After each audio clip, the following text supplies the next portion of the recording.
In this video, we will talk about how to find the adjoint of a matrix. So, given matrix A right here, how can we find the adjoint? Well, we need to be familiar with a few terms. The first is that the adjoint is the transpose of the cofactor matrix. Well, what's a cofactor matrix? Well, to find the cofactor, we first have to know what is the minor. So, the minor of entry A sub ij, where I is the row and j is the column, and we denote it as m sub ij, is the determinant of the matrix after row I and column j have been removed. The cofactor is then the value -1 to the power of I plus j times this minor. So when we want to find the adjoint of a matrix, we first have to figure out what are all the cofactors so that we can create a cofactor matrix, and then the adjoint is the transpose of that matrix. So let's work through an example. Let's say we have this matrix A right here. We first need to figure out what are all of the cofactors. And remember, before we can do that, we have to figure out what are the minors. So let's say, what is the minor of row 1, column 1 of this matrix? So to figure that out, we first eliminate row 1 and column 1, and then we find the determinant of the remaining values. So these values right here. Well, recall if we have a 2 by 2 matrix with values A, B, C, and D, the determinant is calculated as A times D minus B times C. So the determinant of these values right here, this will be 0 times 1 minus 1 times 2. So what is that? 0 times 1 is 0, minus 1 times 2 is 2, so we get -2. So the minor for row 1, column 1 is equal to 0 minus 2, which is -2. So that's how we found the first minor. We then repeat this process to find all 9 minors of this matrix. So let's clear this out and make a little room. Okay, so what if we want to find the minor for row 1, column 2? How do we do that? Well, we first eliminate row 1, eliminate column 2, and then find the determinant of the remaining values. So that would be 3 times 1, which is 3, minus 1 times 1. So we get 3 minus 1. So that would be 3 minus 1 is 2. So the minor for row 1, column 2 is 2. All right, what about the minor for row 1, column 3? Well, again, delete row 1, delete column 3, and find the determinant of the remaining values. So 3 times 2 is 6, minus 0 times 1 is 0.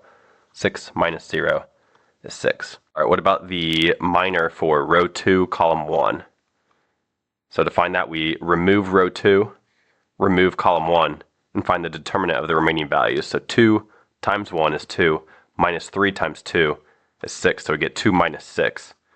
That is -4. So we can use this same process to find the minor of every entry in this matrix. So I'll go ahead and just run through those really quick. Okay, so here are the 9 minors of this matrix. Now, to find the cofactors of the matrix, so we'll say cofactor of row 1, column 1, that's going to be this formula right here. -1 to the power of I plus j times the minor. So we get -1 to the power of I plus j. So I is 1, j is 1. So I plus j, that's 1 plus 1 is 2, times the minor, which is -2. So we get -1 squared, that's a positive 1, times -2 is -2. All right, the cofactor for row 1, column 2 is -1 to the power of I plus j. So 1 plus 2, that's 3, times the minor, which is 2. So -1 to the power of 3, that's -1, times 2 is -2. So one rule of thumb that you can use is that if this power right here, so like a 2, if it's even, then this -1 becomes a positive 1. But if the power is odd, like a 3 right here, then this -1 stays as a -1. So keep that in mind. All right, what about the cofactor for row 1, column 3? So that'd be -1 to the power of 1 plus 3, that's 4, times the minor, which is 6. So -1 to the 4th, that's an even number, so this becomes a 1 times 6 is equal to positive 6. So I'll go ahead and run through the rest of these cofactors. Okay, so here are the 9 cofactors. And now what we can do is we can place all of these cofactors into a cofactor matrix. So we'll say the cofactor matrix of A is equal to, and we'll just place each of these cofactors in the positions that it tells us to. So for example, the cofactor of row 1, column 1 is -2. So right here. The cofactor of row 1, column 2 is negative 2. So that goes right here. The cofactor of row 1, column 3 is 6. The cofactor of row 2, column 1 is 4. The cofactor of row 2, column 2 is negative 2. The cofactor of row 2, column 3 is 0.